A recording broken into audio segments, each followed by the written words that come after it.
Great. Okay, so now I'm going to mute and I'm going to go and make sure it gets handed off and populate the platforms. I'll be right back with you.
All right, I'm going to omit a few of the pictures. Hi, I am Russell McGee, the festival director of the 2021 Here Now Festival, and I would just like to welcome everyone here to this pitch panel session. I will allow the judges to introduce themselves but before we get to that point, I would also just like to take a moment to thank our sponsors, Earplay and the Bloomington Writers Guild, SAG-AFTRA, and we have the Whisper Room and Sennheiser and quite a few others that I just want to say thank you to for helping us to actually make this festival possible and still these interesting and trying times as we do this all virtually. And we have literally people from all over the world today. So that is also very cool and one of the wonderful things about the technology that we're able to do. So it has opened up opportunities, but it is interesting as we deal with these circumstances. That said, we are going to be doing a pitching session today, and the way that this is going to work is I am going to be setting up who will go in order. The workshop attendees will go first. Then anybody that was part of the rehearsal process that we did on Friday. And then after that, we'll open it up and anybody else can pitch from the audience so long as there are time and the judges are willing to stay here. When we do this, I'll be counting down on my phone and I will give you in the chat a incremental warning of 1 minute, then 30 seconds, and then a visual of 5, 4, 3, 2, and 1. And then know that you will need to stop. And then the judges will also have 5 minutes to give their feedback and we will move on from there. Does that make sense to everybody? Fantastic. then allow me to have the judges introduce themselves. Rose, since you were here first, I'm going to ask you to kick us off. Delighted to be here. I'm Rose Anderson. I'm Vice President and Executive Director of New York Festivals. I run the Radio Awards. I've been doing that for, I think, 11 years. We also get entries and jury members from around the world. And Ken, can you introduce yourself? Apologies, I can, if I can find my mute button. Hi, everybody. Russell, thank you for inviting me. I'm a freelance director. I do a lot of work at the moment for an audio production company in the UK called Big Finish Productions. I've been directing for them for over 10 years now with, I think this is a case of quantity, not quality, possibly over 600 audio drama credits to date. And I'm very much looking forward to hearing pitches today. Thank you for inviting me. And then Jonathan, you came in next. Sure. Hi, everyone. I'm Jonathan Mitchell. I've been a radio producer for the past 25 years. And for the past 10 years, I've been making a podcast called The Truth. It's an anthology fiction podcast. And Victoria. Hi, my name is Victoria Gherkin, and I'm the publisher and head of acquisitions at Podium Audio. We are a sponsor of the Here Now Festival and walked away with 4 awards last night. So thanks to those judges too. We publish mainly science fiction and fantasy audiobooks. We also have a decent amount of romance that we publish, but I would say we're best known in the sci-fi fantasy world. All right, and the first pitcher that we have today is Nicholas Crone. Nick, I'll allow you to introduce yourself, and then I will start timing you. So when you're ready. Hello. Hi, everybody. My name's Nicholas Crone. I am, I've been in the arts as long as I can remember. I've done several audio productions, mostly with Russell McGee over the years, and I am super excited to be here to talk to you about my project.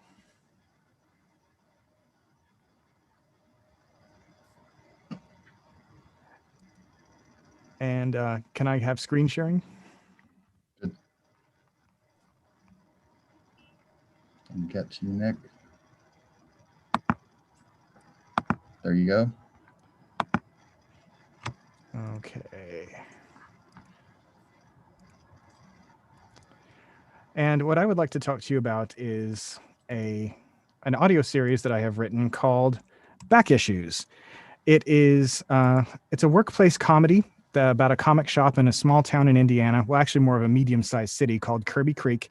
It has 2 comic shops, Cape and Cowl, where our heroes are, and also the Phantom Zone, which is a more slick and elitist place across town. All of this is sort of interwoven with the kinds of adventure stories and colorful characters that have come to really permeate our culture.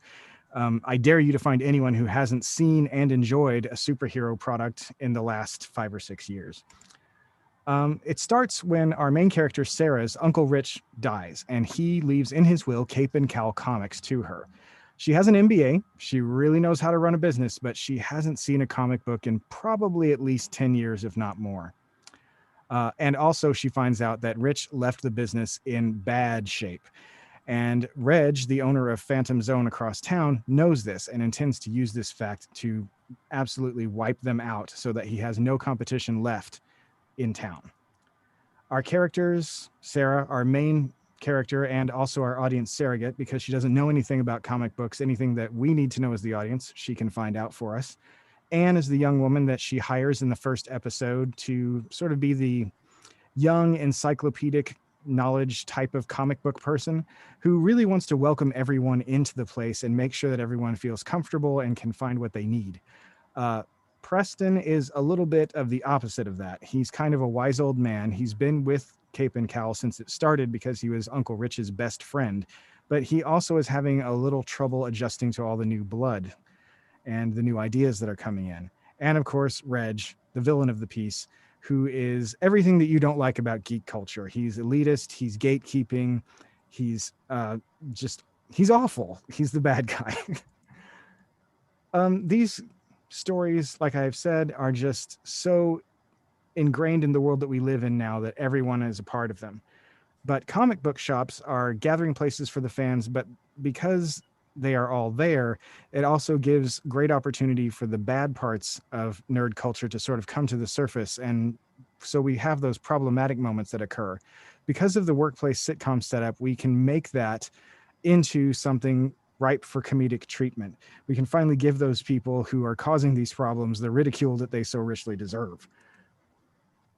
I like the idea of doing this as an audio play because we can reach the audience differently. We don't have the visuals attached, so we can craft comedy that focuses on character and conflict without, you know, the weird lurking geeks as a joke or slapstick or anything like that. We can really focus on moving the story through the characters and their conflicts. And also there's tons and tons of story material that is possible for a place like this. We could do easily 50 or more episodes with no trouble. Now I'd like to play you a little 1-minute sample of episode 2.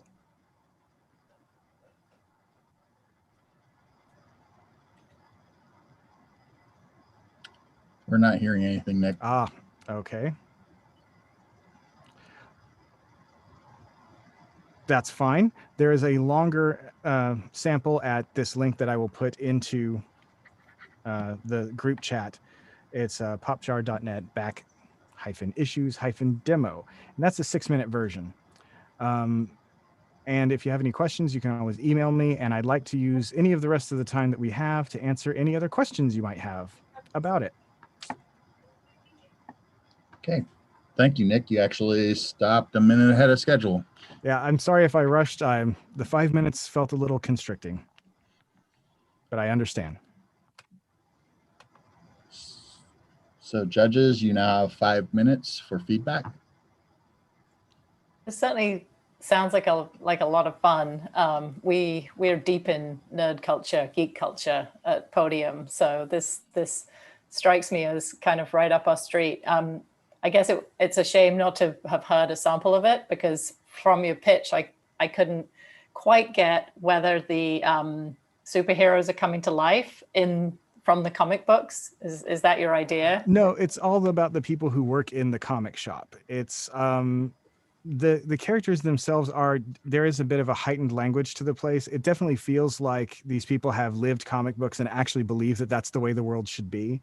I wanted to create some place where there could be a kind of nerd utopia, where there is no gatekeeping, where if somebody is harassing this person over here, someone who works here will actually stop them and kick them out and do things like that. And making the town and the people a little bit, I don't know if the word would be heightened or offbeat, allows us to do that and allows those characters to do things that in normal life we would just, shut up and hope that that person would just go away. In this world, the characters, while not heroes themselves, are heroic. They will stop things. They will make things happen.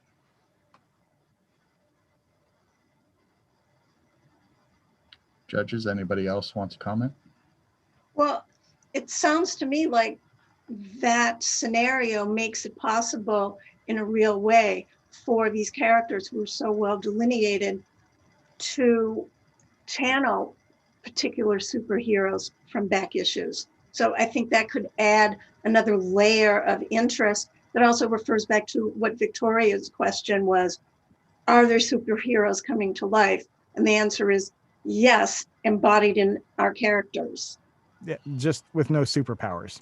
I don't know. They could have Standing up for superpowers. people is a superpower. In 50 episodes, you can do almost anything.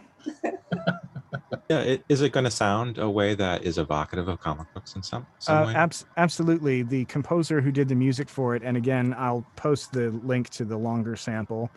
The composer who did that for us, I can't say enough good things about Ryan Chase. He's absolutely brilliant. And he created something that sounds not only sort of small townish, but the music also reflects that sort of, brassy French horn sounds that you get in things like Avengers movies, only more low key. It's definitely there and you definitely feel it, but it also kind of has that sort of almost Bob Newhart reality to it. So it's cool. It's great. I really hope you do go and listen to it because I'm absolutely thrilled with it. I'd love to have heard a clip. It's a rich vein of popular culture that you're tapping into, which I think is really canny, and it's a world with a lot of potential. And I know a lot of producers are looking for very long running potential. Again. Good planning, good forward planning. Well, I'd love to have heard the clip because I just want to know a bit more about the comedy. That's the thing the only thing I didn't get from the pitch that I really want to know a bit more about. And I think that's why we're talking and going off on slight sort of superhero tangents. Yeah, I agree. The comedy is it's very much based in wordplay, and it has to do with, it's very snappy and punchy and back and forth, and it's even when characters aren't arguing, they're still snapping back and forth at each other. There's a long running gag about this issue of this comic, what happened, and then they have an argument about who was right about it. The big one that I liked was because it's so obscure, is Captain Skank, who appeared in 2000 AD, and he was there for one issue because he was just a sort of C-list pirate trope. And so they get into an argument about exactly which issue of 2000 AD that person appeared in and stuff like that. And I like that sort of thing, that slightly heightened dialogue where the jokes come out of the story itself. It always has to be motivated.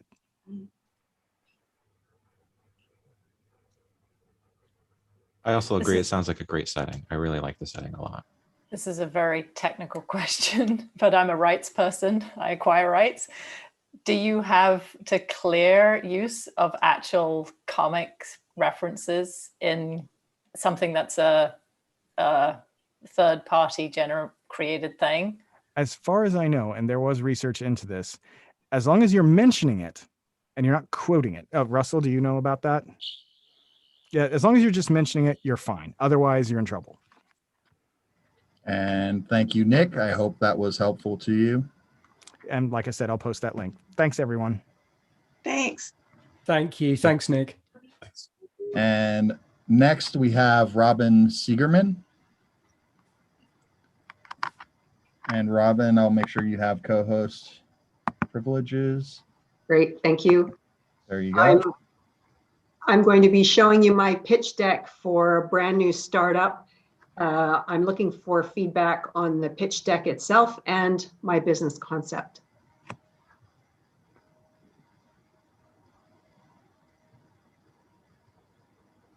Oh boy.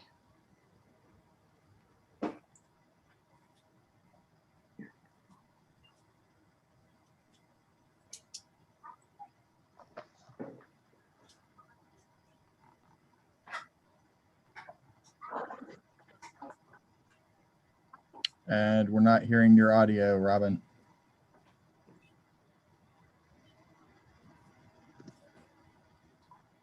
Make sure when you share your screen that the two bottom icons are clicked. The two bottom icons. Yep, to the left. It'll say optimize audio.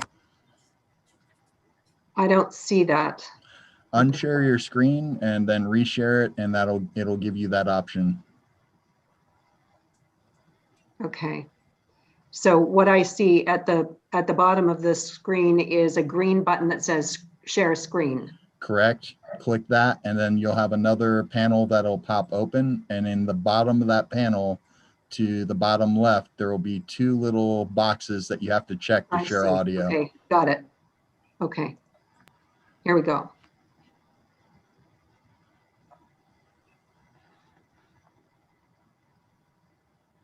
Welcome to Treasure Valley Books. What exactly is it?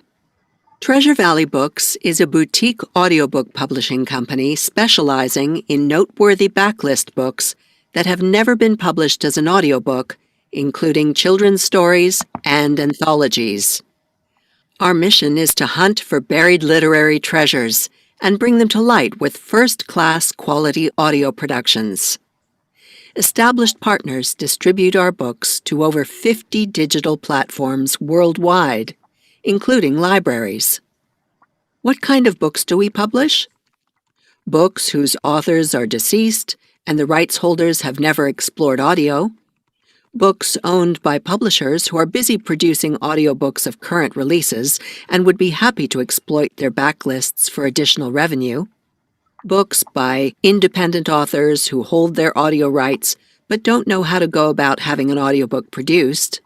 Public domain books that have fewer than 2 other audiobook versions for sale. Every public domain book we publish will always include additional material.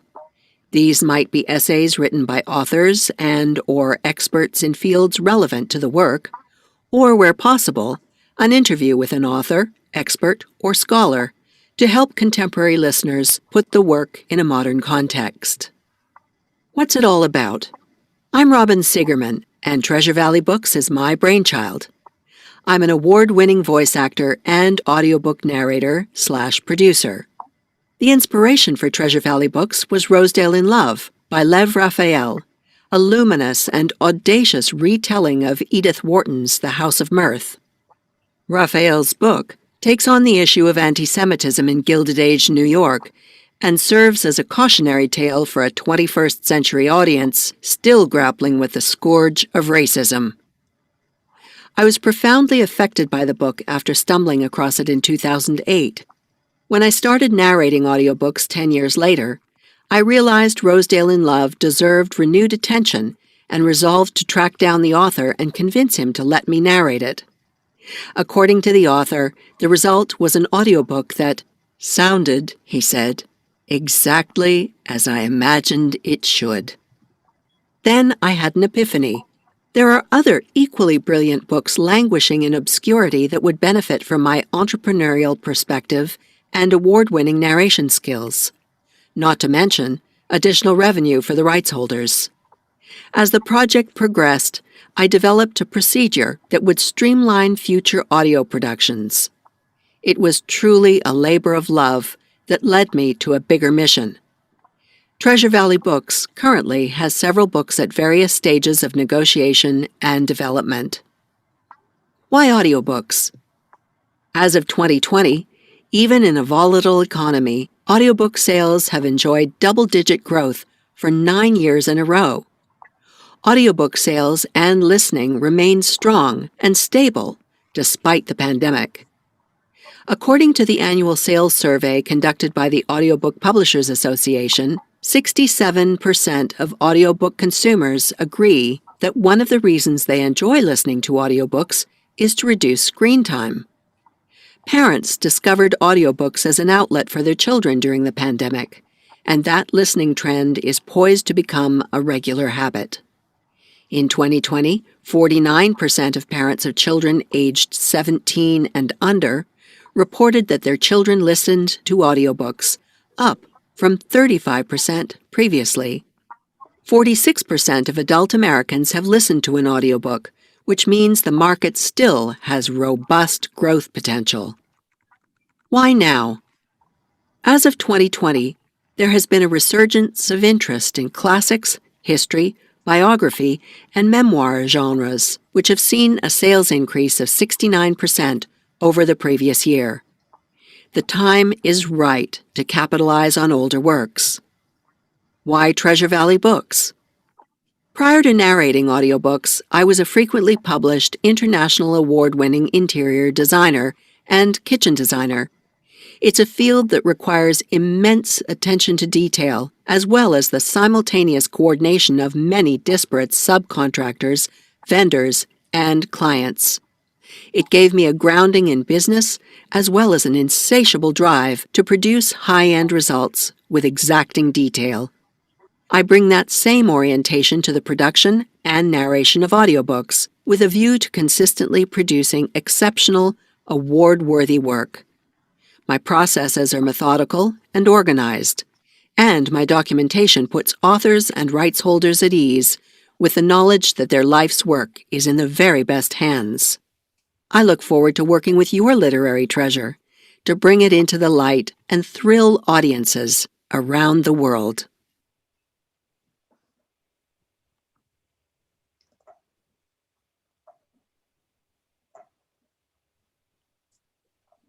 Judges? That's the end of that part. But as an afterword, I'd like to just say that I've further refined my target niche that to target female writers of the 19th and early 20th centuries who were activists in the movement for women's suffrage specifically and politics in general. A few of the best known that you would recognize are Louise May Alcott, Harriet Beecher Stowe, Julia Ward Howe, and of course, Edith Wharton in the early 20th century.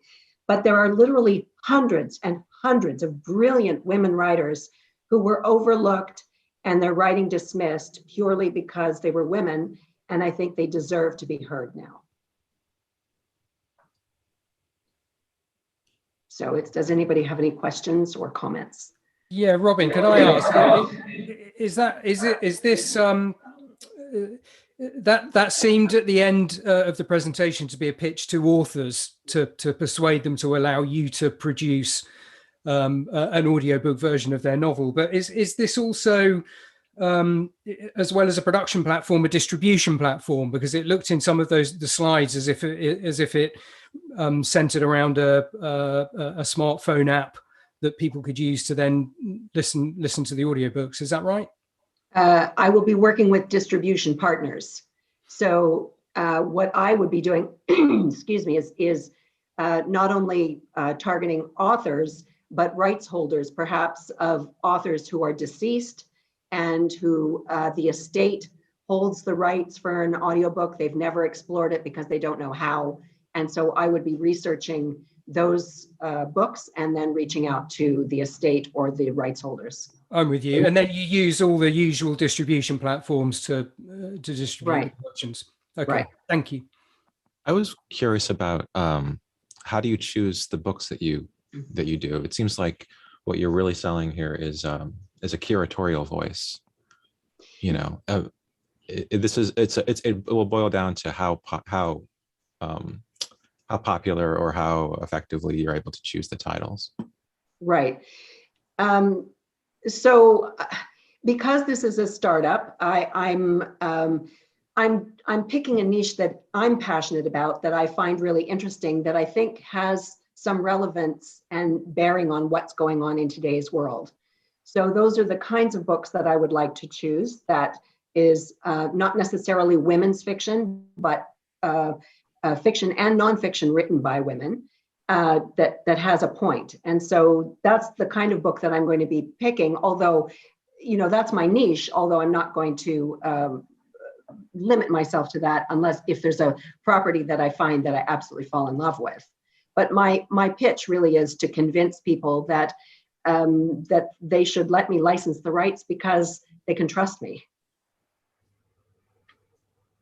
I mean, I would suggest, to Ken's point, something in your pitch that tells people what your terms are, you know, what royalty share you might be planning to offer. I mean, certainly, you know, a lot of like Authors Republic and other kind of, and Find a Way, you know, companies that are doing this sort of for hire. I mean, even ACX, right? Like everybody has their terms, you know, upfront, so you know what it is that you're getting into. And I guess my only other comment would be about casting. So what if, and this is more your decision as an artist, are you going to also pick titles that you are the right voice for? Because certainly casting is a very important part of our process.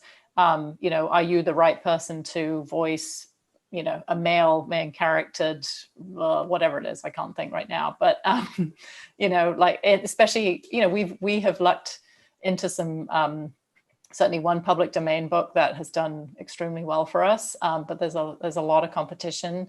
There are a lot of titles out there, you know, with Claire Danes or, you know, some celebrity recording them. So I would say that the public domain market is pretty saturated, but there are definitely gems out there, and I'm sure you'll find them. Right. So at the beginning, I am going to be looking for properties for me to narrate. that's the first step. The second step is to expand and then develop a roster. And where I'd like to go with this, but I don't want to bite off more than I can chew at the beginning, is to get into Indigenous works and look for Indigenous narrators and build a roster to tell those stories. So I'm really looking for the underrepresented in various categories. I would think that that particular point of view and that passion that you have is something that you might want to consider including more into the pitch, because that's really what sets you apart, is your passion. Okay, great. I agree. I wanted to know more about what kind of stories you were telling. I didn't need so much to be sold on the value of audiobooks. Okay. Robin, that's time. Okay. Thank you, everybody. Appreciate your comments. Okay, and next we have Josh Denty. And Josh, I made sure you have co-host capability. Fantastic. Thank you, Russell. Let me share my screen. Share sound.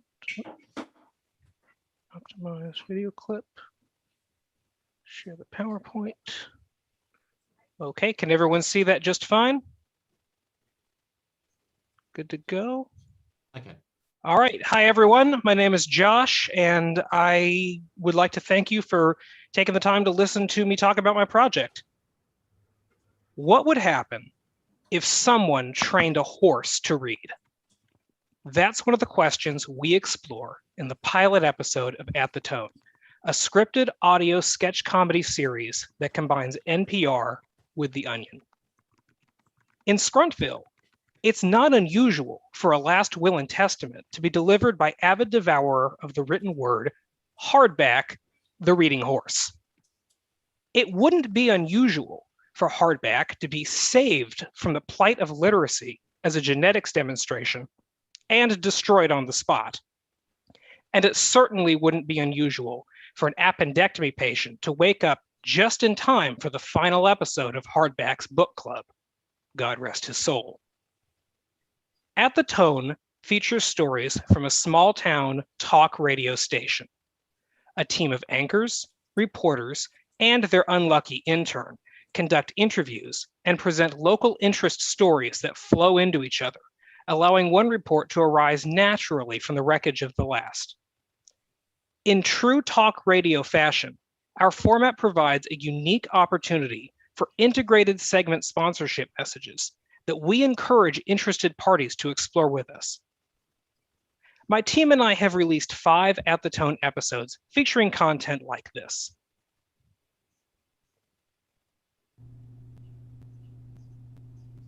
Go on then. He is.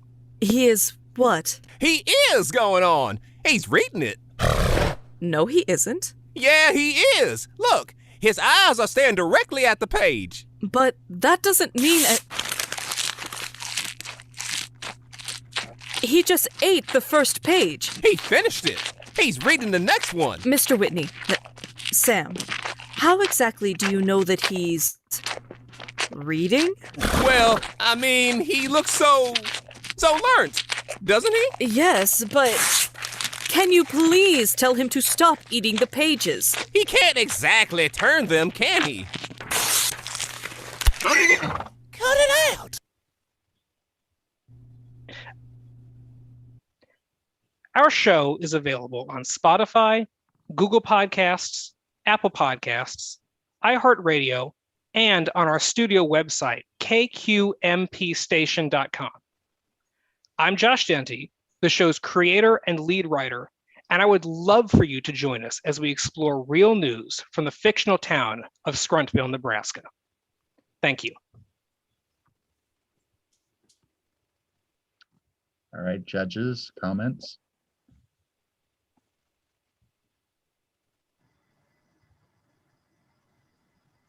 Well, full marks for making me laugh.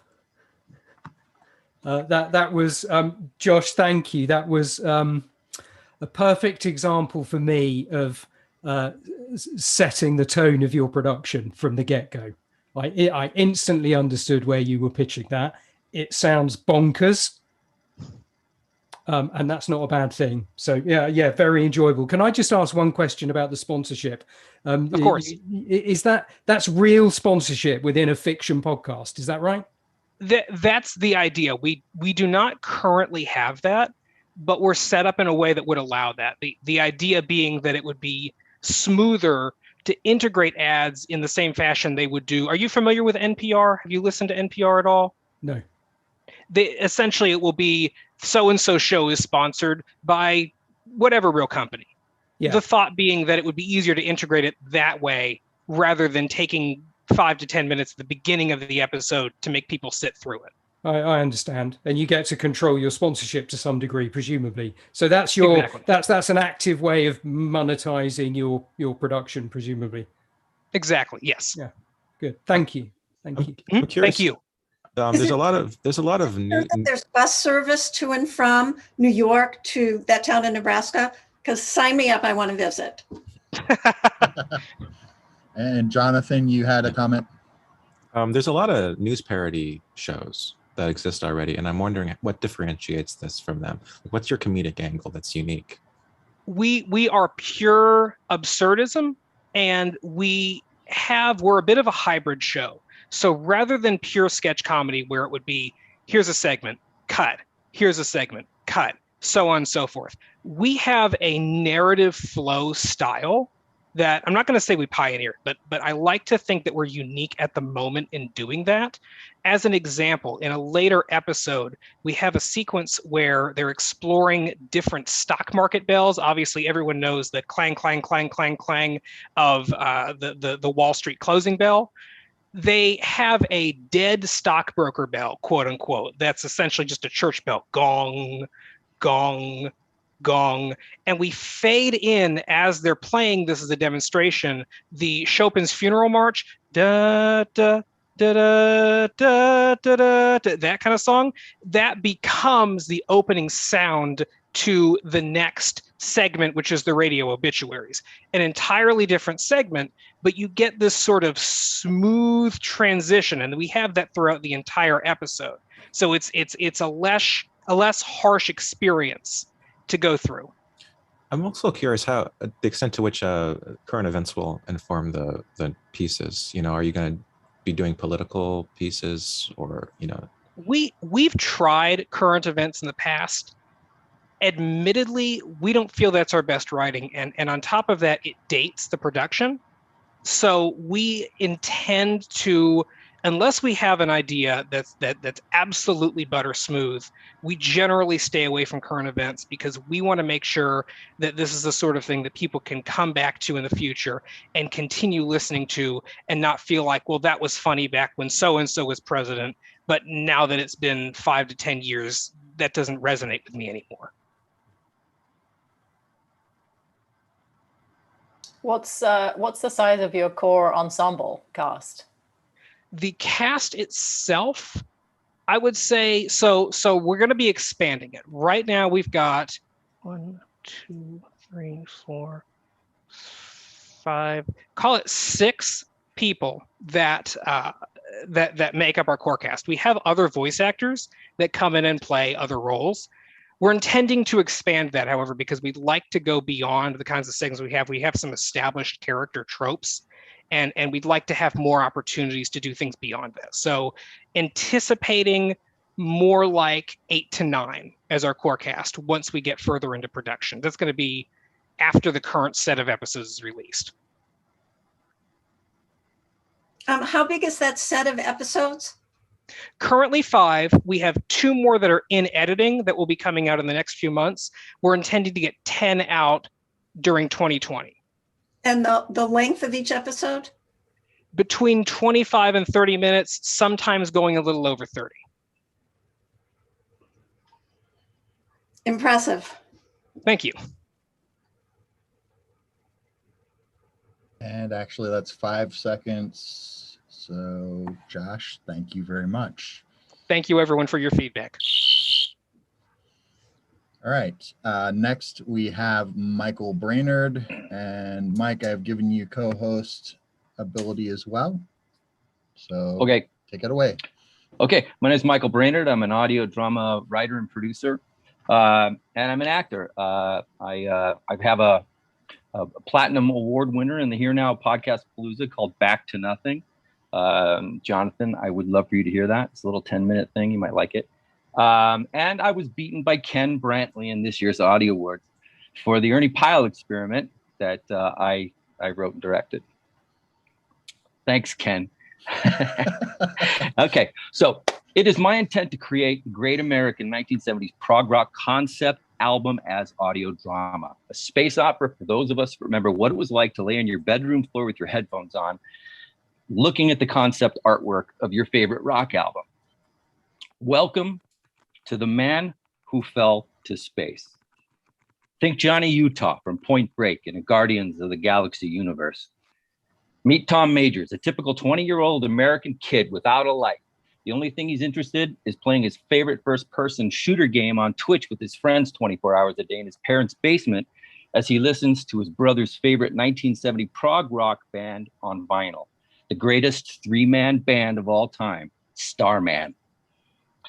Now, Tom can't seem to get his father off his case about getting a job, but his father doesn't seem to be too hard on Tom as he should be.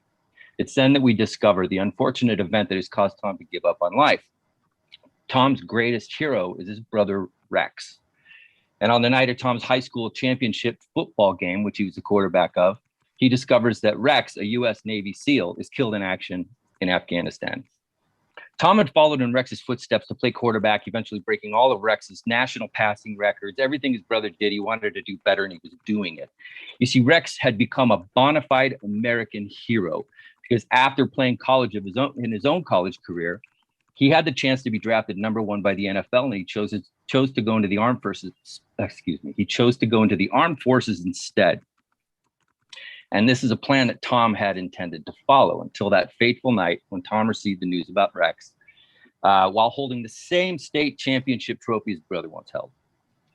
Now, soon Tom's father's cajoling to get him to get a job and whatnot had finally convinced him to go out and send out some resumes, and he goes to Best Buy, gets a job right on the spot. Somehow it works out for him. He signs a contract with them and he goes home.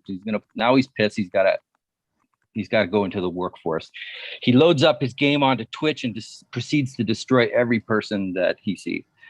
And then there's a knock on his door. So he's angry. He gets up, turns the record off, goes to open the door. These guys throw a hood over his head, zip tie his hands, throw him in a van. Now he's in this van with like 7 or 8 other people, and they're all zip tied and got hoods over there. And they discover that they're all in the same boat. And when the hoods are taken off, they find themselves in 29 Palms Marine Base in the California desert, and they discovered they've been conscripted into the Space Force.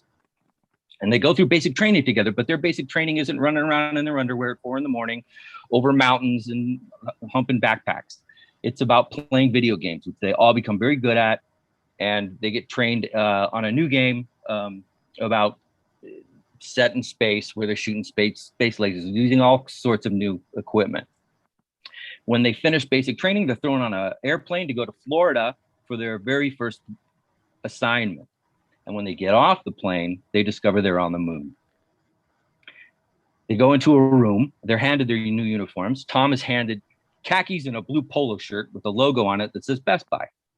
He's like, what the heck is this? His other friends, they get their Chipotle uniforms and Home Depot uniforms and Foot Locker uniforms. And they're ushered through another door where they discovered how they're going to be spending their terms of service, working in the Moon Mall. It is now we discover there's been an ongoing war in space for 500 years, supplied by the humans of Earth. Moon Mall is the way station. That night, Tom, he goes to the Thank God It's Fridays restaurant bar in the mall to drink his woes away, and he meets a guy named Bob Badass Badaska. Badass Badaska, he's a privateer, he runs guns, supplies through outer space for whoever is on the other side of that contract. And Badass explains the space war to Tom. Oh boy, 30 seconds, okay. So this is how he's thrust out into outer space. But as soon as he discovers that, he's listening to the album of Starman, he discovers that he's listening to some lyrics that doesn't make sense to him, finds out that there are things in there that only he and his brother would know. Finally convinces Badass there's a conspiracy about this. Could it be that Rex is alive? Ultimately, we find his brother is in deep space through the lyrics of the music, and Thomas must use the music as a map to find his brother. There we go. I think I did it. Right. How many episodes was that we just heard? Yeah, it's a good question. I'm just at this space. I have 3 scripts written already, but I'm not even out of the hometown that Tom's from yet. I like character studies, and it's a slow roll to get to this point. But by this point is at the end of season 1, which will be about 15 episodes maybe. You mentioned at the beginning that it was a prog rock concept album. You wanted to create that feeling that you were listening. So does music play a role in this? I mean, yes, it's a space opera, straight up. And so people are singing and. Oh yeah. There's music all through it. No, people aren't singing. It's just he's always listening to that music. It'd be like listening to Rush 2112, right? So I'm still a little confused. So is the music representing his story, or is it something that is there a story going on where he's listening to music? Well, okay. Well, what happens is that his brother is Starman. His brother is that band where he had gone. He is in outer space. He's out in Alpha Centauri, but he time traveled back, made those albums so that his brother could use them as a map to find him in the future. Okay. I think there's Mike, first of all, my sincere apologies and congratulations on your nomination. I think there's a load of stuff. You gave us a lot of story in a reasonably short amount of time. But there seems to be so much more that I really want to know about that I didn't get in that pitch and presentation. I want to know a bit more about some of the characters involved in the story, and what makes them particularly characterful. And I need to know a little bit more about the style of the storytelling than I'm necessarily getting from all that information at the moment. I can't quite. I think I'm pulling together some of the pieces and getting a bit of a feel. But I just need a little bit more clarity and a bit more of a handle on exactly what type of storytelling this is, because it sounds engaging, but there's just been a bit too much information for me so far. Got you. Well, it'll be like a Big Finish style thing, like the kind of stuff that you do. Actually, that's what I'm gunning for. I want to make that universe. I'd get into space quicker then. Okay. If I were you, because that's what I was waiting for it through the first couple of minutes of your pitch. I was thinking you've sold me this as a sci-fi, as a space adventure. I just wanted to get into space. Got you. Yeah, it's pretty well heavily weighted in the front with that stuff. Yeah. Okay. Thank you. As a follow-up to Ken's comment, I would almost suggest that a lot of the information that you're giving right at the top as a scene set would be more exciting as a backstory reveal through the plotting, so that it's a voyage of discovery for the listener to experience and to wonder about, because it's really a mystery. Yes. Thank you. That's a great idea. Oh, thanks. Other comments for Mike? Yeah, I love sci-fi and fantasy. That's all. I love it. Yeah, I was going to say it's from your. Oh, it's pool time. Sorry.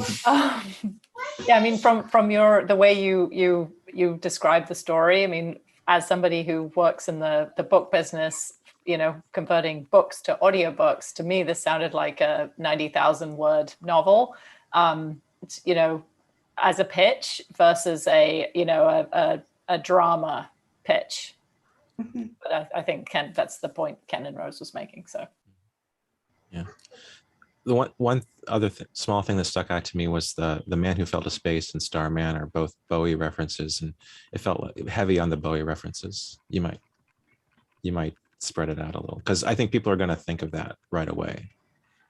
Got you. Yeah, I want to use as many tropes. The one paragraph I didn't get to was it's a prog rock concept album across space and time, using trope after trope from all the familiar sci-fi you grew up with, repackaged in sound to you, the great American vintage sci-fi experience.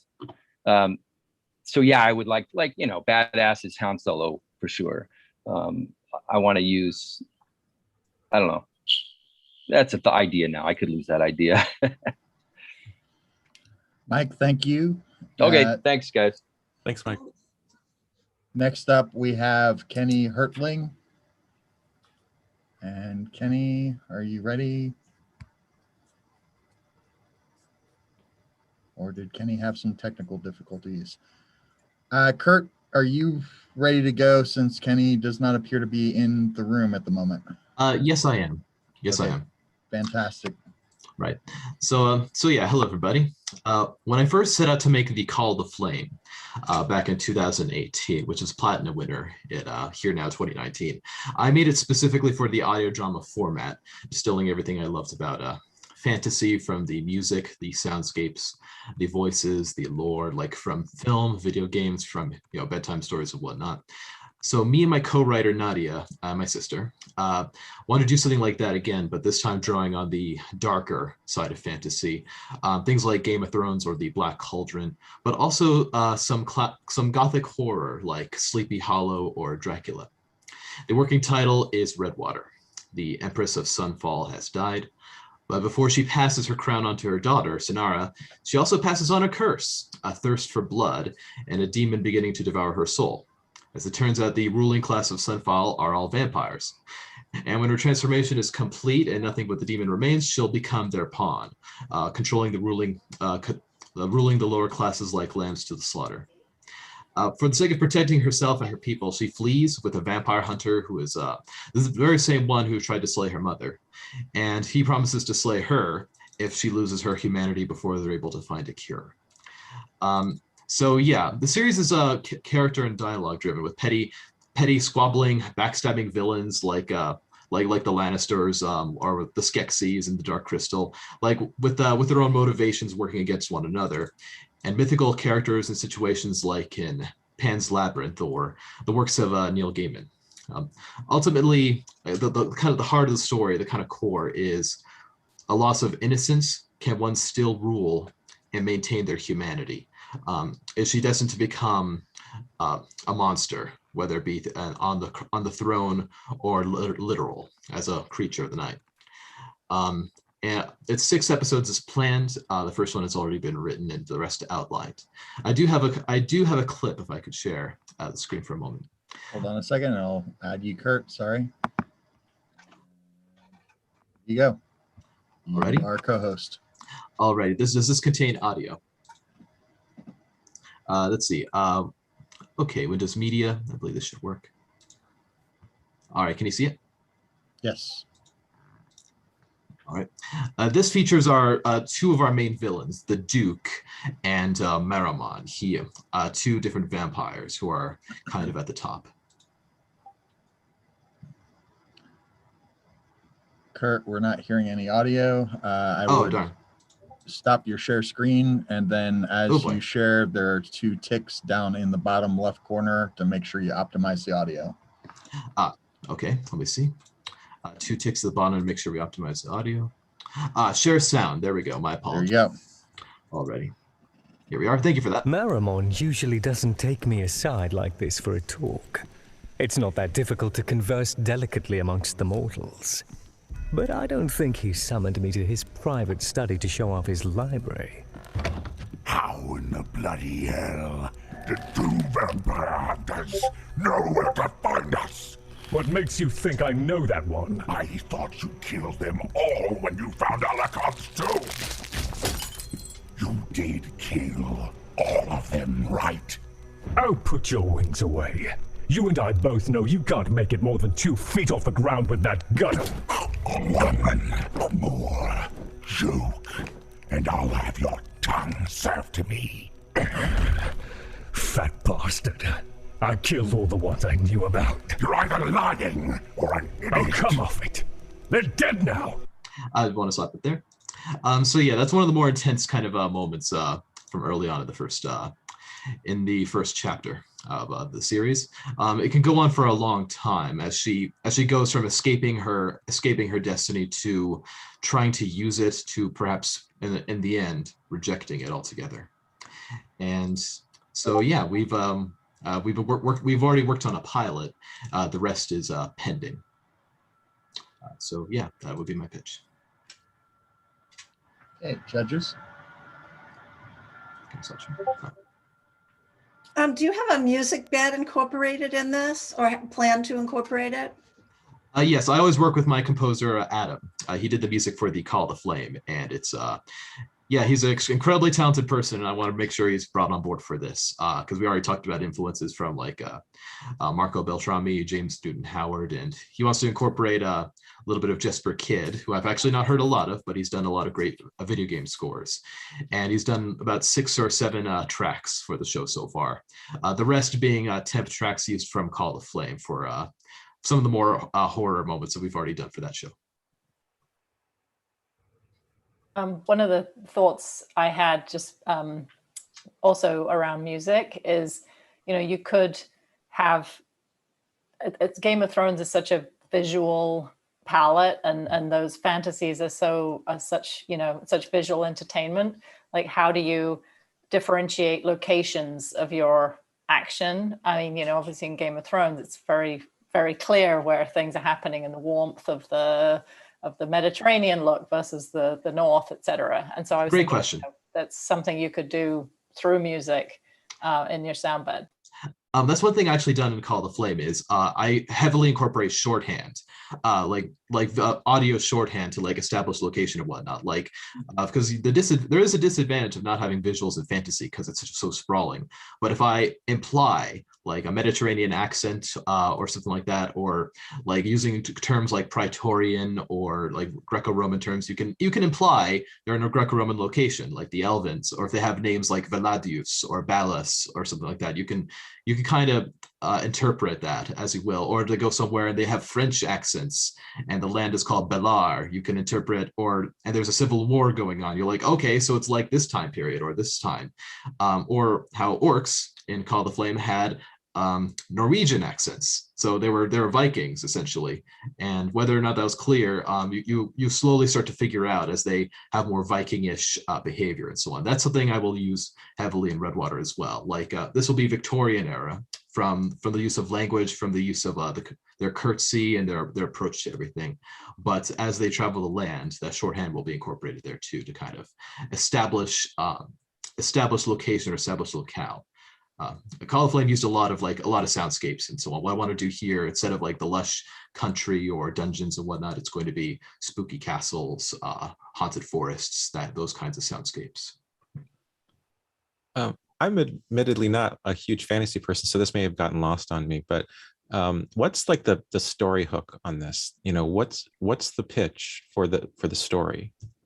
Sonara is going to become a vampire, and she's going to lose her humanity if she doesn't find a cure. And not only will she lose her humanity, but she will also become the very thing that that this clan of vampires that wants her to become, and rule over the people as a tyrant. Because if she loses her humanity, then how can she be a good ruler?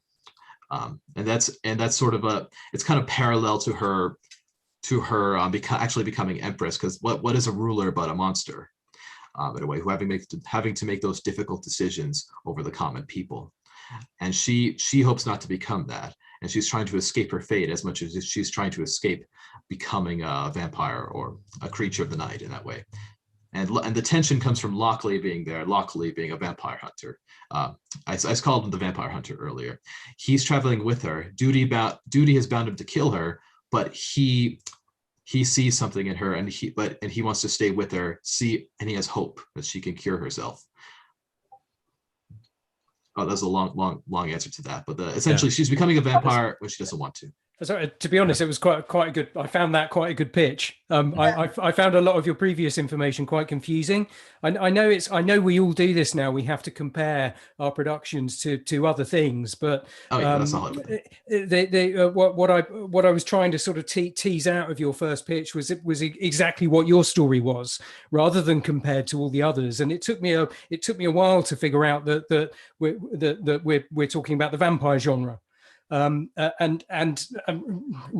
Water sort of as a title partly takes me there, but did you say just a moment ago that it was originally called The Vampire Hunter?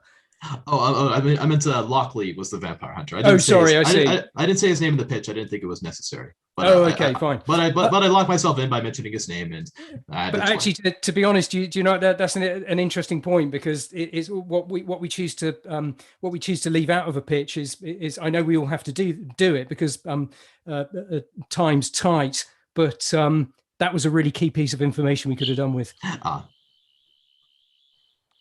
Was that the timer? Yep. Judges, thank you. And Kurt, thank you. And Kenny, I believe you are now back in the room. Yes? Okay. Kenny, let me give you co-hosting. There we go. Yes. Hey, folks. All right. Let's see if I have, not just yet. Getting you there. And there you go. All right. Yeah, I see all of the options now. Thank you very much. Hey, folks, how we doing? Sharing some sound and that. And I will get going. All right, folks, everyone able to see that? Yep.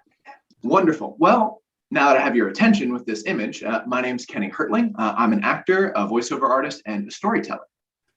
So I'm glad that you all were able to make it out to this event. I know the team planning this have been working hard on putting this on for us. I've had the pleasure of being able to meet and work with a few of them over the last few weeks through the Here Now workshops. As part of that workshop, they worked with us to create a pitch for you all. A good portion of that time was spent being creative in ways of writing and then using that writing to shape our voices. I spent a good portion of those classes creating and exploring other attendees and having a good bit of fun. Russell kept mentioning the pitch in this session, and last Sunday he mentioned to me the idea of pitching myself as a voiceover artist, as well as pitching the podcast that I've been working on through this writing of those workshops. So that is my concept for today. So me, you're probably wondering about me. Now, to that end, you should know that I'm a storyteller. I love telling stories, helping other people tell their stories, and hearing stories. I always have, and as I've matured, I've started to look at specific ways of telling stories, acting on stage, through lighting design, and through voiceover work. I have also started to work with helping other people tell their stories, various coachings through upcoming auditions and life experiences. Right now, I work in higher education, specifically helping students tell their stories, particularly stories that are difficult for them to talk about. My work with these students has guided me to sharing my voice more often, led me to finding and solidifying my voice for others, and in this case, sharing my voice with you, my hopefully captivated audience. So you may be asking yourself now, why is this person interested in voiceover? It's a great question, listeners. So for as long as I can remember, I've loved anime, Yu Yu Hakusho, Trigun, Digimon, Cowboy Bebop, just to name a few. Those voices coming out of the screen filled me with passion and guided my heart in ways that a regular television live action series just never quite touched. As I grew older, I started to learn about audiobooks, radio dramas, and more recently podcasts. I started to fill my head with most anything I could, particularly science fiction, such as Doctor Who, Welcome to Night Vale, and various others. One of the great things about this, and what interests me the most about audio theater, is that every person involved, the author, the voiceover talent, the editor, the listener, and everyone in between gets to be creative. The imagination gets to run wild and branch off into almost infinite timelines because each person gets to imagine just a little bit. That's the imagination, that's creativity, that's play, that's audio theater. Getting to play is what I've enjoyed most about storytelling and working with other storytellers. Voiceover is fun and creative, and it's a space I want to play. Now I'll play a clip for you. Even I was feeling a little down there for a minute, but hearing the peppy tunes of Jersey Slim talking about dancing and having fun revived the old vim and vigor right back to normal. Of course, it never dips too low for long, which is why I'm here to spin the platters and bring the joy to all the boys and girls of Bloomington. So, with a song in my heart and a wave on my mind? This is Sandy Sanders. Let me give you a song for your heart too. Now, that was a brief clip from an audio drama that I'm a part of. I share this with you to talk a little bit about my voice and my type. Tends to be roughly between the age of 18 and 35, general American. Largely, I've worked with science fiction and comic book characters while trying to expand my range. So, what's next? And speaking through others with this workshop, I thought about doing this pitch. And in closing, I wanted to share something with you recently told to me. You can always guarantee your own work if you write it. And through these workshops, I've done just that. You'll be able to hear my work tomorrow morning at 11 a.m. With the audio productions workshop showcase with my podcast series, Don't Mind Me, entitled Night to Queen 3, 6-episode podcast series in this regards. So I'm here pitching myself to you all. I'm here pitching this podcast that I've been writing. I'm here doing the work, hoping to find a place to play. Thank you for your time. And here's my information if you have any questions or want to reach out with me. Thank you, Kenny.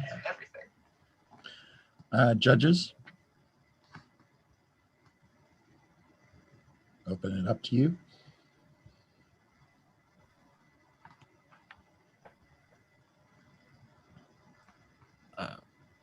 So you're pitching yourself as a voiceover artist? Correct. Are you also pitching a story, or is it primarily just the voiceover artist? Primarily just the voiceover artist. If and you're able to hear that through the story that is going tomorrow. But primarily myself as a voiceover artist. I would say I don't know if that's your voice. I would want to hear a lot more samples of your voice. I think I would particularly different types of characters.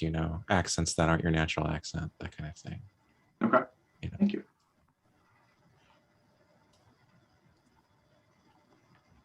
Yeah, I was left, I must admit, Kenny, wanting to know much more about the production that we can hear tomorrow. Now's probably not the time, but I'd love to know a bit more about the work you've been producing.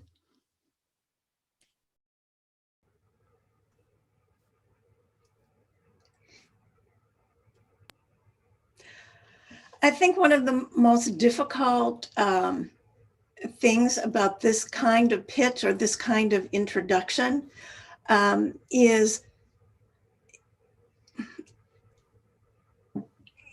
sometimes you want to start in the middle instead of starting at the beginning. I know, Ken, I see you nodding your head. I was trained as a journalist, and the what, who, when, where, how, and so many people bury their lead. So I think in this case, we want to hear more about work that you've done, more sampling, and less about storytelling per se, because you are a storyteller.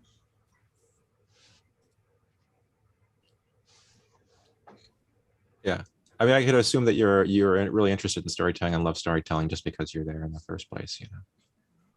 Fair enough. Yeah, I would concur in terms of the priorities of your pitch. Like, if you are wanting to present yourself as a voiceover artist to us today, then starting with that and what your skills are in voiceover is probably a priority. And I know, there are lots of events. There are speed dating events that the APA put on, and other things, I'm sure, in the industry that are catered towards just this kind of pitch.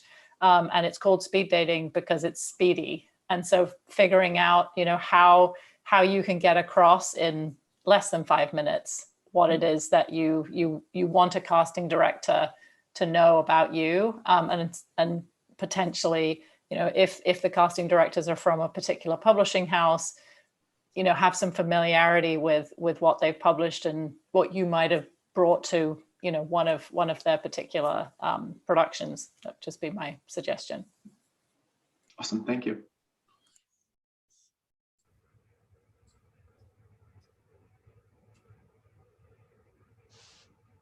Kenny, take or leave this, but you may also want to just say a little bit about what your story is for tomorrow, because you did have a question about it. Right now? Sure. You still have a minute. Yeah, go for it. So the kind of quick and simple, it's a series about a high school student who's trying to figure out how to ask his crush out, how to pass his history final, and how to control his ability to read and influence the minds of others. I see Ken's eyes popping.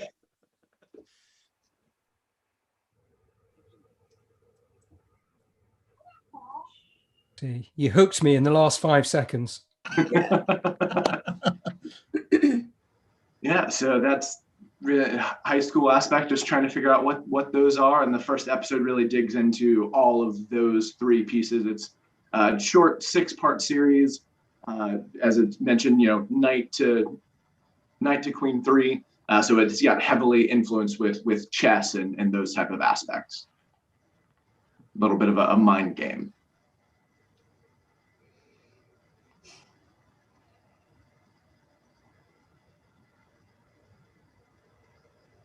Is it available online somewhere?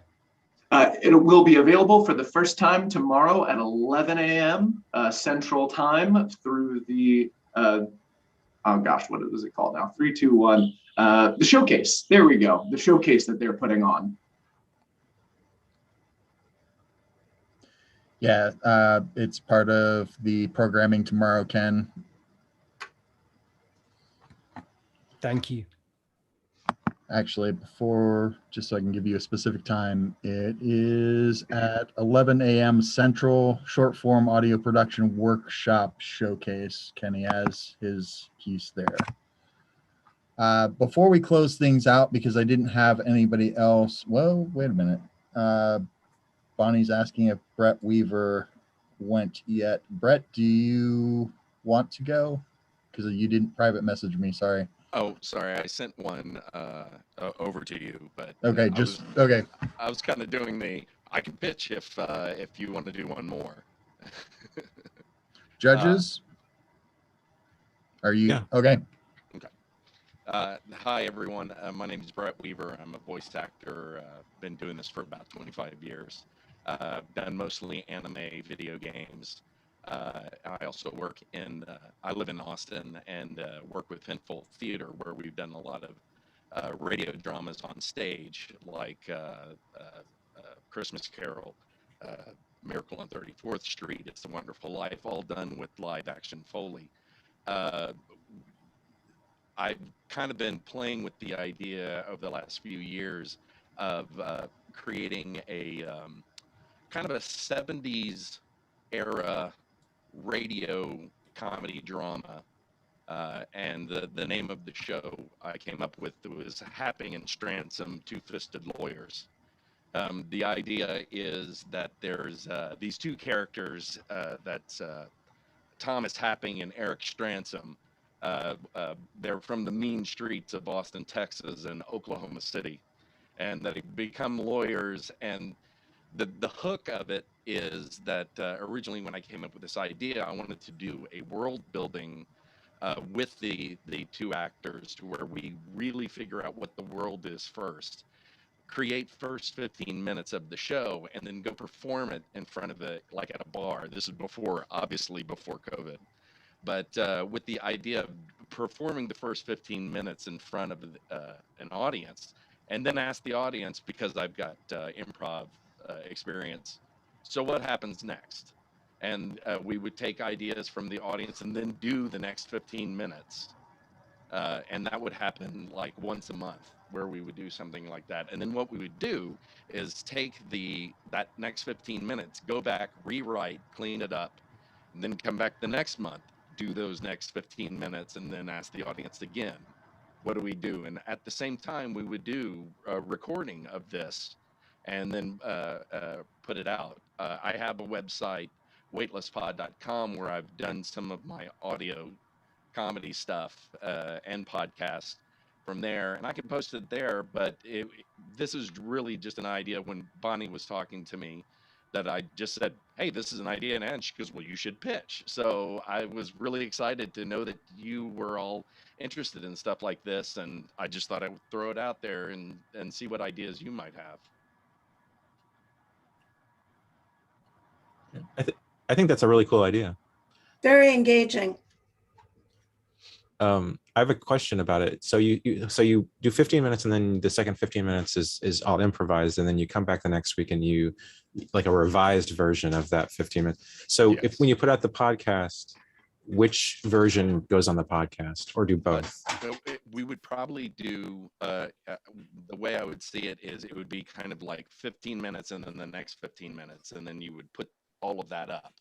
And then the next time that we're recording and do the next 15 minutes, we back up. So we're hearing the same that 15 minutes again, just revised. But revised a little bit. So then it would kind of keep the audience along. You know, a lot of it is just like cleanup. We wouldn't do complete retcon or anything. But the idea is just to keep it moving forward and figure out. And I haven't quite figured out I mean, of course, it would always be kind of bottle episode. But and the thing that I love in this kind of thing is doing incremental character development as we go on, new characters get added, that kind of thing. I mean, as a listener, I don't know how interested I would be in hearing the same story like that revised. So I mean, just keep it to 15 I would, minutes. I would have to hear it to know. I mean, maybe it's super compelling. I just haven't heard it. Yeah. But it seems like it would be repetitive. You know. Okay. Okay. This is a reason. This is something quite unique, isn't it, in terms of its format? And I think working out a little bit more thought needs to go into working out exactly how to make that format work. Both as a live experience, I can see that working absolutely. As a podcast experience, I think the idea of bringing improv into a podcast format it is quite compelling. It's just working out exactly how that works. Yes. Yeah. Excellent. I really enjoyed the choose your own adventure type of sort of aspect of it, you know, that people can. It's very high wire. I know it's very high wire, and you know, I'm kind of like want to go bold and go big or go home, you know. But that's what audiences who love improv love that about improv, don't they? So I've not heard of an improv podcast in this way. I'm sure it exists. I've just not heard of it. So if it is as unique as it sounds to me, then it's definitely something worth exploring. Okay. And there's higher stakes in not rewriting it. Yes. Good point. Yeah, you're right. Yeah. You're right. There's quite a few improv podcasts. Instead of rewriting it, you could almost do start with a recap of it the next time up. Like previously. Yes. Yeah. Okay. Nice. And of course, I've got to figure out how to. You see, I'm going to do an obscure reference. I'm going to try to do as much a Quinn Martin production with music behind it as I possibly can. In color. In color. Live is always better. Yeah. Yes. Just got a guy on a guitar that's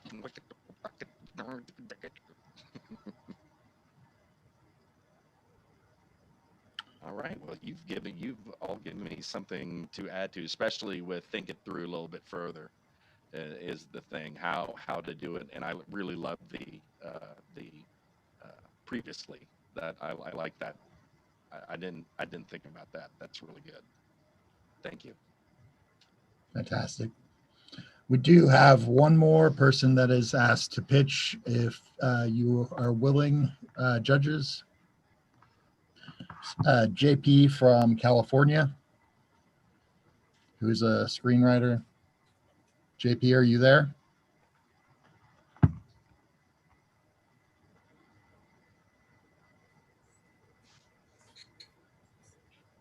JP?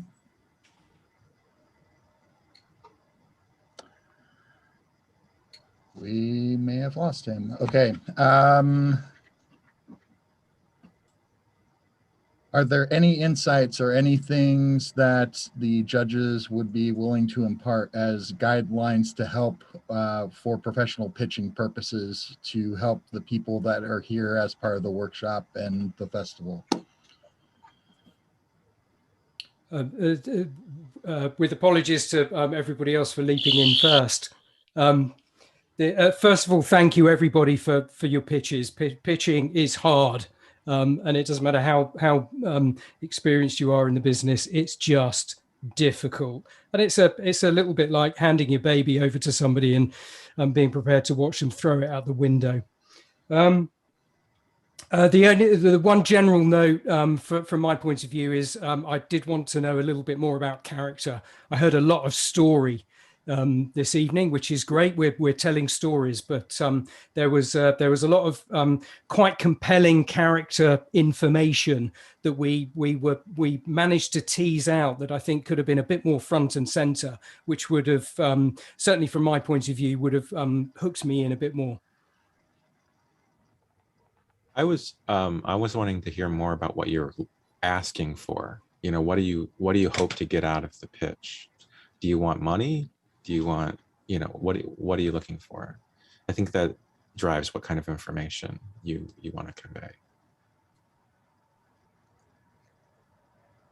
I'd like to make a practical suggestion for people creating pitches, as I have done. I think it's very helpful to pitch it to someone else. And then that person can ask you, what about this? What does that mean? Because it's very, very difficult to create a pitch and be able to stand outside of it, to know what pertinent information the listener really needs to hear to come to a good decision. And, you know, as Ken said, it's so hard because a pitch is always a distillation of a project that hasn't happened, that only exists in your mind. So I think having a dialogue while you're creating the pitch can be very helpful.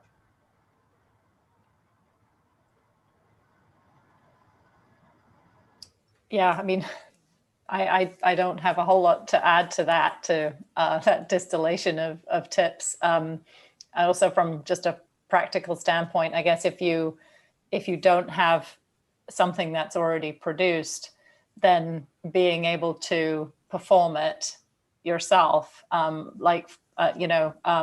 maybe in Mike's pitch, it could have been, you know, him actually doing some dialogue or, you know, making the show come alive. And I don't know that there needs to be produced audio particularly, but just again, but actually to Ken's point, character, you get a better idea of the character with a little bit of a performance.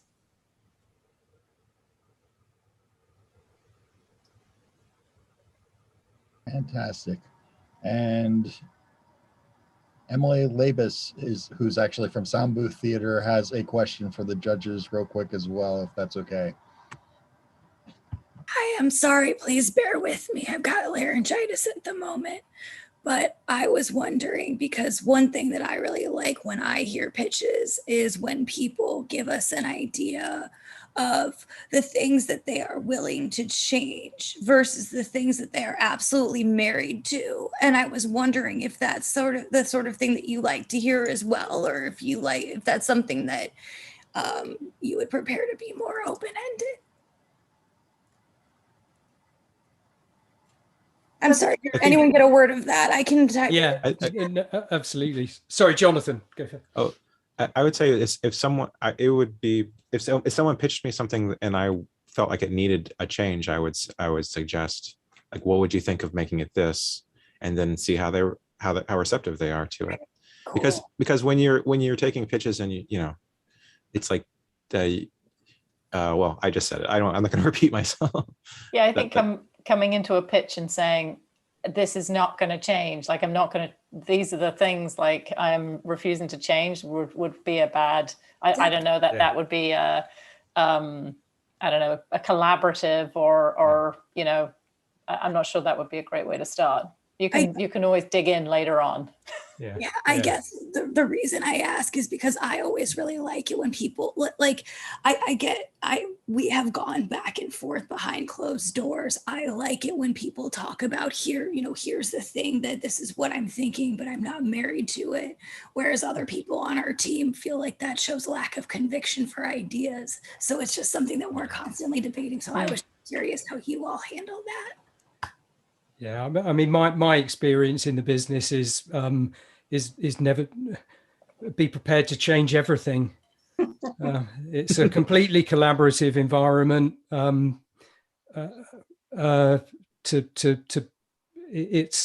It's too much of a wall to put up to suggest that something's immovable. And I think actually I would say the opposite. To go in and say, look, I've had an idea, it might be terrible, so tell me if it is actually much better. It puts people at ease. It makes people relax and feel that they can actually say, no, but you know what, you've made me think of something, what about this? It becomes more of a collaborative discussion. And it becomes very organic. Yeah. As opposed to adversarial. Yeah. That happens later with lawyers.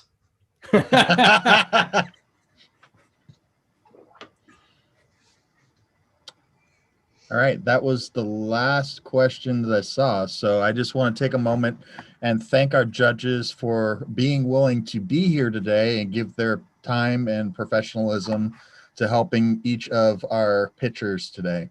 So thank you all.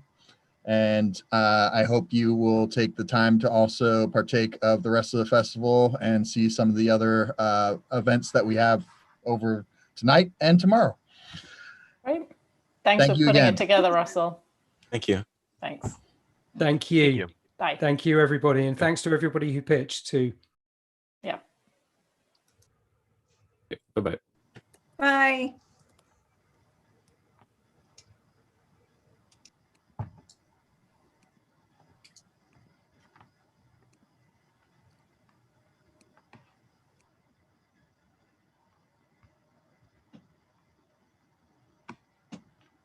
Thank you again, Ken.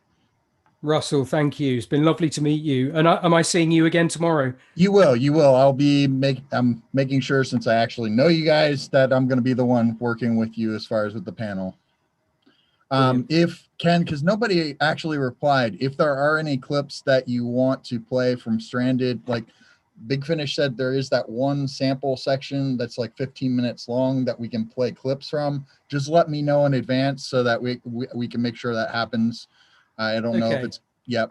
Most of those sorts of things are available on the website, aren't they? Yep, So exactly. Yeah, I mean, if you just grab whatever you want, and if you want to play a section of it, that's fine. The trailers are, it depends how long a piece you'd like to play, but the trailers are quite good because they're just a bit shorter, aren't they? They are. And yeah, the only thing was, I was thinking, I didn't know if Jamie or Benji had any like specific points, like to show off their sound design or the music that Jamie composed, where, you know.